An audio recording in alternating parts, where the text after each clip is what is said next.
கிறிஸ்து இயேசுக்குள் வாழ அழைக்கப்பட்ட அனைத்து சகோதர சகோதரிகளுக்கும் தேவனால் கிருபையும் தேவ ஆவியின் ஞானமும் உண்டாவதாக. இன்னைக்கு நம்ம பார்க்க போகிற சத்திய வசனத்தில் எந்த வசனத்தை பற்றி நம்ம பார்க்க போகிறோம் அப்படின்னா, மார்க் எழுதின சுவிசேஷத்தில் 7ஆம் அதிகாரத்தில் 14ஆம் வசனத்திலிருந்து வாசிக்க கேட்போம். பின்பு அவர் ஜனங்கள் எல்லாரையும் வரவழைத்து அவர்களை நோக்கி, நீங்கள் எல்லாரும் எனக்கு செவி கொடுத்து உணருங்கள். மனுஷனுக்கு புறம்பே இருந்து அவனுக்குள்ளே போகிறதொன்றும் அவனை தீட்டுப்படுத்த மாட்டாது. அவன் உள்ளத்தில் இருந்து புறப்படுகிறவைகளே அவனை தீட்டுப்படுத்தும். கேட்கிறதற்கு ஒருவன் காதுள்ளவனாய் இருந்தால் கேட்க கடவன் என்றார். நம்ம கடைசியாக பார்த்த 2 சத்தியங்களில் எதை பற்றி பார்த்தோம் அப்படின்னா, பாரம்பரியத்தினாலையும் மனிதனால் ஏற்றப்பட்ட சில வழிமுறைகள், சில வரைமுறைகளை வைத்தோம் தேவனுடைய வசனம் என்ன ஆயிடுது, அவமாகி கொண்டே இருக்கின்றது. அவன் உருவாக்குன சொந்த கருத்துக்கள் மூலமாக உண்டாக்கின பல ரூல்ஸ் அண்ட் ரெகுலேஷன்ஸ், அதாவது சபைக்குள்ளேயே போட்டு ஒழுங்குமுறைகள் அப்படின்னு போட்டு கொண்டு வர்றது எதை அவமாக்குது அப்படின்னா, தேவ வசனத்தை அவமாக்குகின்றது. இதை நம்ம தெளிவான புத்தியோடு பரிசுத்தாவின் துணையோடு நாம் பார்த்தால் நமக்கு தெளிவாக எப்படி நம்மை தேவ வசனத்திலிருந்து விலகி கொண்டு போகிறது என்பது நமக்கு தெரிய வரும். அதனால தான் தேவன் இயேசு கிறிஸ்துவை கொண்டு இந்த புதிய ஏற்பாட்டில் உள்ள சத்தியத்தை எப்படி அவருடைய அன்பின் நிமித்தம் நமக்கு கொடுக்க போகிறார் அப்படிங்கிறத தெளிவாக இயேசு கிறிஸ்து நமக்கு போதித்திருக்கிறார். அதனால தான் அவர் என்ன சொல்கிறாருன்னா, மனுஷருடைய கற்பனைகளை உபதேசங்களாக போதித்து தேவ வசனத்தை அவமாக்குகிறீர்கள். அது அன்றைக்கு மட்டும் இல்லை, இன்றைக்கும் அது நடந்து கொண்டு தான் இருக்குது.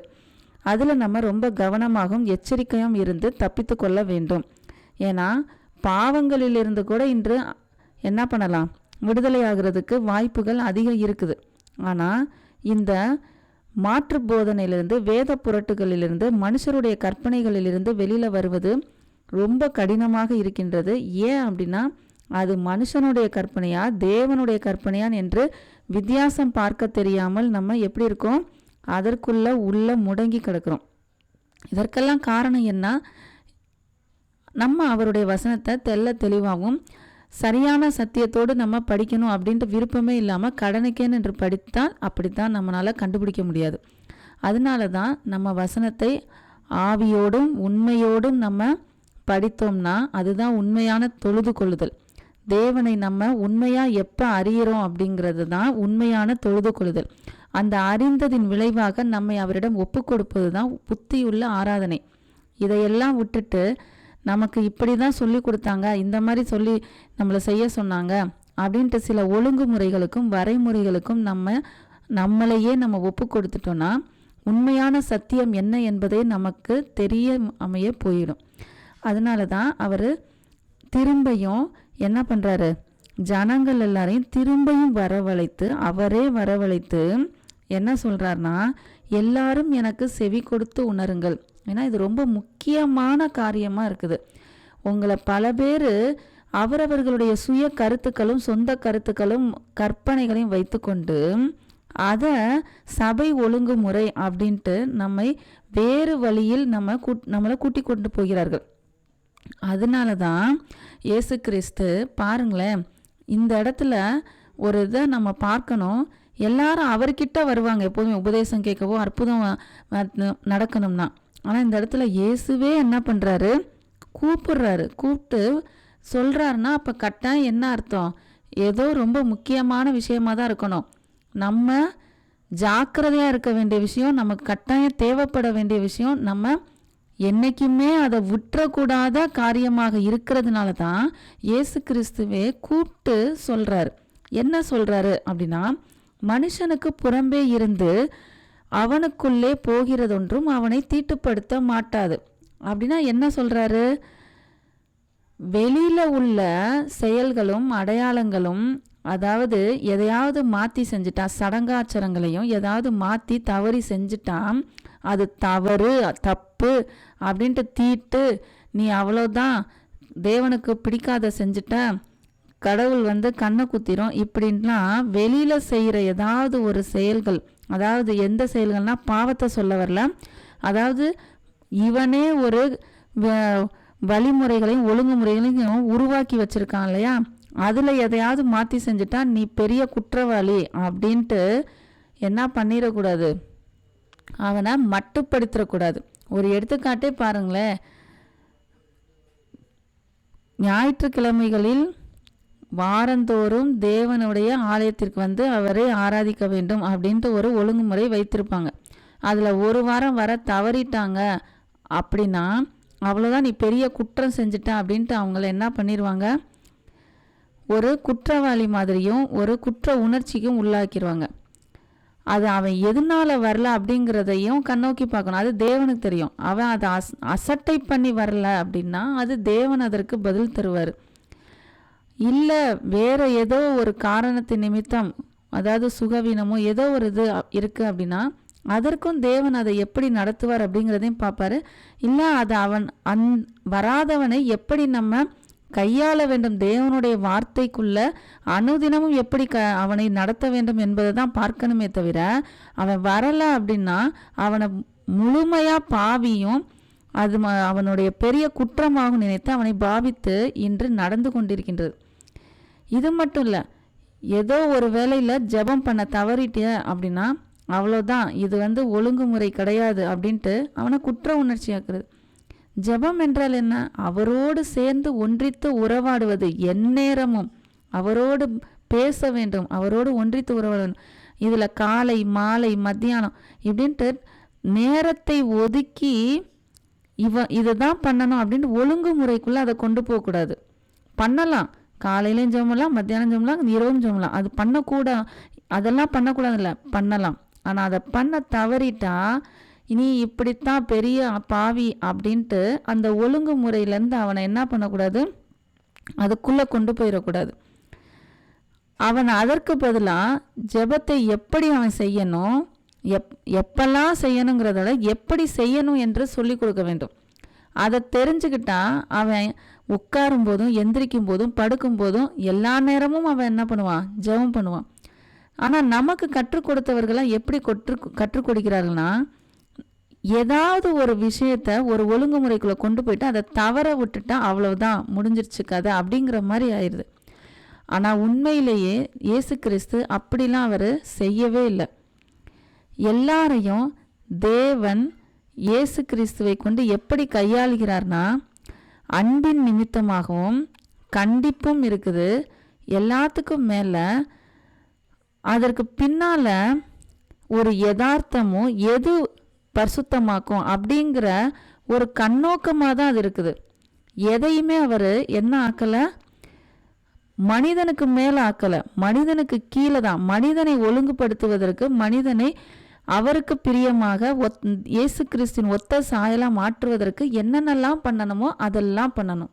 அப்படி தான் இயேசு கிறிஸ்து நமக்கு உபதேசிச்சிருக்கார். அதை தான் இப்பயும் அவர் சொல்கிறார். வெளியில் செய்கிறது ஏதாவது ஒன்று தவறிட்ட சடங்குகளோ இல்லை ஏதோ ஒன்று அதை வந்து மாற்றி செஞ்சுன்னா அது ஒன்று என்ன பண்ணாது, பாவத்திற்குள்ளாக்காது. எது உன்னை பாவத்திற்குள்ளாக்கும்னா உள்ளிருந்து வெளியில் வருதில்ல, அதுதான் உன்னை பாவத்திற்குள்ளாக்கும்னு சொல்கிறாரு. உள்ள ஒரு சிந்தையை வைத்து கொண்டு அந்த சிந்தையின் வெளிப்பாடாக வெளியில் ஒரு செயல் செய்யறதில்ல, அதுதான் உன்னை என்ன பண்ணும், தீட்டுப்படுத்தும் அப்படின்னு சொல்கிறாரு. ஆனால் நம்ம என்ன பண்ணிகிட்ருக்கோம், வெளியிலேருந்து உள்ளே போகிறது தான் தீட்டுப்படுத்தும்னு சொல்லிகிட்டு இருக்கோம். இன்னும் நிறையா பேர், அதாவது நகைகளை வைத்து கொண்டு அதுக்கு ஒரு ஒழுங்குமுறைகளும், ஆடைகளை வைத்து கொண்டு அதுக்கு ஒரு ஒழுங்குமுறைகளும். ஆனால் இன்று ஆடைகளே வேறு விதமாக சபைகளுக்குள் போகிறது.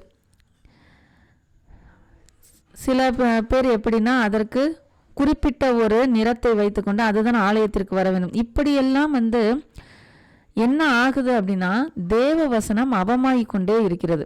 அதனால தான் நம்ம தெளிவாக அவருடைய வசனத்தை அறிய வேண்டும், வாசிக்க வேண்டும், படிக்க வேண்டும்ங்கிறத விட அவருடைய வசனத்தை அறிய வேண்டும், தியானிக்க வேண்டும்.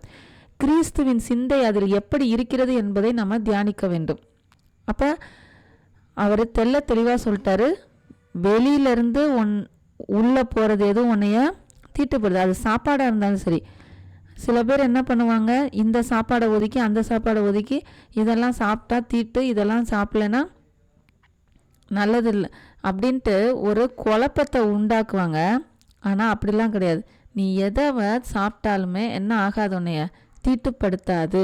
ஏன் பவுலே என்ன சொல்கிறாரு, ஒரு நேரத்தில் விக்கிரகத்து படைத்தவை நீ அறியாமல் சாப்பிட்டேன்னா அது உன்னை ஒன்றும் பண்ணாது, ஆனால் அறிந்தே நீ சாப்பிடாது அப்படின்னு சொல்வார். அப்போ இந்த வசனத்தை, கிறிஸ்துவின் வசனத்தை அங்கே பவுலே அழகாக நமக்கு எடுத்துரைக்கிறார். இப்போ இதை விளக்கி சொல்கிறாரு இயேசு கிறிஸ்து எப்படின்னு பார்ப்போம். அதையும் பாருங்கள், 16வது வசனத்தில், கேட்கிறதற்கு ஒருவன் காதுள்ளவனாக இருந்தால் கேட்க கடவன். அப்படின்னா என்ன, முக்கியமான காரியத்தை அவர் சொல்லும் போது தான் இந்த மாதிரி சொல்லுவார். காதுலாம் எவன்கிட்ட இருக்கோ அது எல்லாம் கட்டாயம் இதை கேட்கணும்டா அப்படின்னு சொல்கிறார். ஏன்னா இந்த மாதிரி காரியங்கள் இன்னும் பல்லாயிரக்கணக்கான வருடங்கள் சென்றாலும் இதன் மூலமாக வஞ்சிக்கப்படுகிறவர்கள் அநேகராக இருக்கின்றோம். இன்றும் அநேகராக இருக்கின்றார்கள். அதனால நம்ம தெளிவாக இருக்கணும் தான் என்ன சொல்றாரு, கேட்கிறதற்கு காதுள்ளவன் கேட்க கடவன் அப்படின்னு சொல்றார். தொடர்ந்து வாசிப்போம். அவர் ஜனங்களை விட்டு வீட்டுக்குள் பிரவேசித்த போது அவருடைய சீஷர்கள் அவர் சொன்ன ஓமையை குறித்து அவரிடத்தில் விசாரித்தார்கள். இப்போ அதை பற்றி கேட்குறாங்க. ஓமையாக தான் எல்லாட்டையும் சொல்கிறாரு, ஆனால் இப்போ அதோடைய அர்த்தத்தை சொல்கிறாரு. அதற்கு அவர், நீங்களும் இவ்வளவு உணர்வில்லாதவர்களா? புறம்பே இருந்து மனுஷருக்குள்ளே போகிறதொன்றும் அவனை தீட்டுப்படுத்த மாட்டாதென்று நீங்கள் அறிந்து கொள்ளவில்லையா? அது அவன் இருதயத்தில் போகாமல் வயிற்றிலே போகிறது. அதிலிருந்து எல்லா போஜனங்களின் அசுத்தங்களையும் கழிக்கிற ஆசன வழியாய் நீங்கி போகும். மனுஷனுக்குள்ளே இருந்து புறப்படுகிறதே மனுஷனை தீட்டுப்படுத்தும். எப்படியெனில் மனுஷருடைய இருதயத்திற்குள்ளிருந்து பொல்லாத சிந்தனைகளும் விபச்சாரங்களும் வேசித்தனங்களும் கொலை பாதகங்களும் களவுகளும் பொருளாசைகளும் துஷ்டத்தனங்களும் கபடும் காம விகாரமும் வன்கண்ணும் தூஷணமும் பெருமையும் மதிகேடும் புறப்பட்டு வரும். பாருங்க, பொல்லாங்கனவைகளாகிய இவைகளெல்லாம் உள்ளத்திலிருந்து புறப்பட்டு மனுஷனை தீட்டுப்படுத்தும் என்றார். இதுதான் மனுஷனை தீட்டுப்படுத்துமா? மனுஷனுடைய சாயல், தேவனால் கொடுக்கப்பட்ட ஆவி, ஆத்மா, சரீரம், இது மொத்தமாக எப்போ தீட்டுப்படுத்துனா இந்த பொல்லாத சிந்தனைகள் தான். இதுதான் தீட்டுப்படுத்துமா. மற்றபடி மனிதனே உருவாக்கி கொண்ட கற்பனைகளை மீறினா அது அவனை தீட்டுப்படுத்தாது. அது என்ன பண்ணுனா, அதை தவறும்போது, அதாவது அந்த கற்பனைகளை தவறும்போது அவனை தீட்டுப்படுத்தாது அப்படின்னு சொல்கிறாரு. இப்போ என்ன சொல்ல வர்றாரு, நம்மெல்லாம் என்ன பண்ணிகிட்டு இருக்கோம், இதெல்லாம் தவறிட்டோன்னா நம்ம பெரும் பாவி அப்படின்ட்டு அவனை ஒரு குற்றத்துக்குள்ளாக்கி, காணிக்கை போடலையா, தசமம் போடலையா, நீ பெரிய தவறு செய்கிற, அவருக்கு விரோதமாக ஏதோ காரியம் பண்ணுற, இது பெரிய பாவம் அப்படின்ட்டு இது எல்லாம் என்ன ஆகுது, இங்கே நிற்கிது. இது எல்லாமே மனிதரால் உண்டாக்கப்பட்ட கற்பனைகள், சொந்த கருத்துக்கள், சுய கருத்துக்கள். காணிக்கையும் தசமபாகம் போடலைன்னா பாவம் அப்படின்னு சொல்கிறதெல்லாம் எப்படிப்பட்ட கருத்து? மனிதனுடைய சொந்த உபதேசம். காணிக்கையும் தசமபாகம் எப்படி செலுத்த வேண்டும் என்பதை வசனத்தின் அடிப்படையில் தெளிவாக நம்ம அறிந்து கொண்டால் அதை எப்படி நாம் கொடுக்க வேண்டும் என்பதை அவர் வெளிப்படுத்துவார். ஆனால் அதை விட்டுட்டு இதை பயமுடுத்தி வாங்குறவங்க எங்கே எந்த இடத்துல தேவன் அவர்களுக்கு இடம் வச்சிருக்காருன்னு சொல்லவே முடியாது. ஏன்னா அவர்களெல்லாம் குருடருக்கு குருடர் வழிகாட்டுற மாதிரியும் எந்த ஆக்கினை தீர்ப்பு இருக்கும் அப்படின்னு நம்ம கணிக்க முடியாது. அது தேவனுக்கு ஒருவருக்கே தெரியும். அதனால நம்ம எச்சரிக்கையாக இருக்கணும் அப்படிங்கிறது தான் நமக்கு இப்போ முக்கியம். நம்ம அந்த மாதிரி செஞ்சிடவும் கூடாது, நம்ம அந்த மாதிரி செய்கிறவங்க கிட்ட விழுந்து போயிடவும் கூடாது.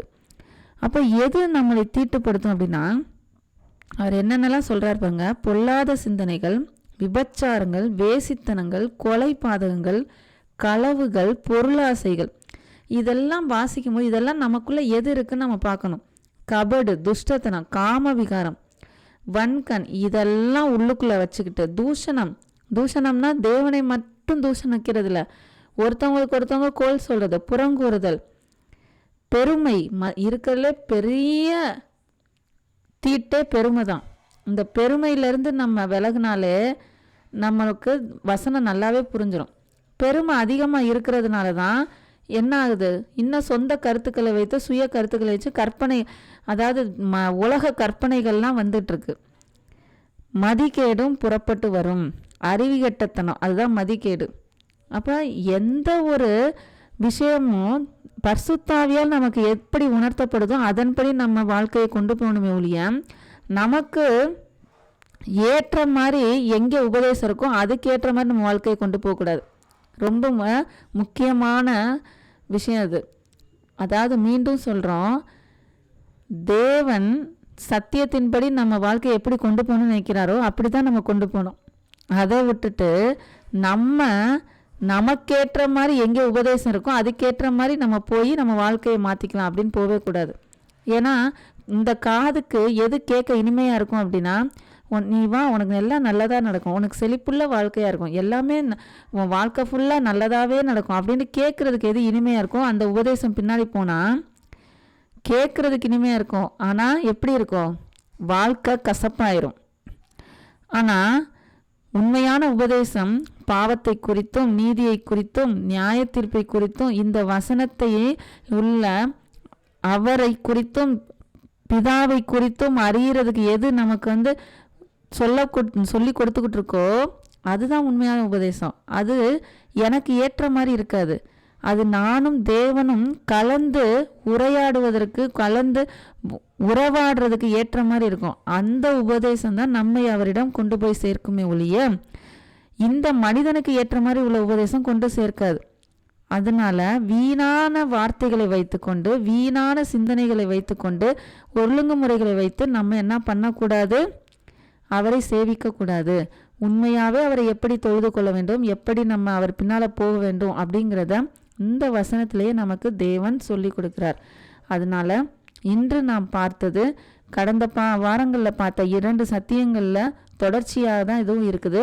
எந்த ஒரு காரணத்துக்காகவும் நம்ம சுய கருத்துக்களும் சொந்த கருத்துக்களும் உருவாக்கி கொள்கிற மக்களிடமிருந்து நாம் தப்பித்து கொள்ள வேண்டும். நாமும் நம்ம சொந்த கருத்துக்களை ஒழுங்குமுறைகளாக வைத்துக்கொண்டு மற்றவர்களுக்கு போதிக்கக்கூடாது. வசனத்தின் அடிப்படையில் வசனம் என்ன சொல்கிறதோ அதன் அடிப்படையில் எப்படி பரிசுத்தாவி அந்த இருந்து வேலை செய்கிறாரோ அதைத்தான் நாம் மற்றவர்களுக்கு சொல்லணுமே ஒழிய நமக்கு ஏற்றவாறு நாம் சொல்லக்கூடாது. நமக்குள்ளிருந்து எந்தெந்த சிந்தனைகள், எடுத்த உடனே சிந்தனைகளை தான் அவர் சொல்றார்.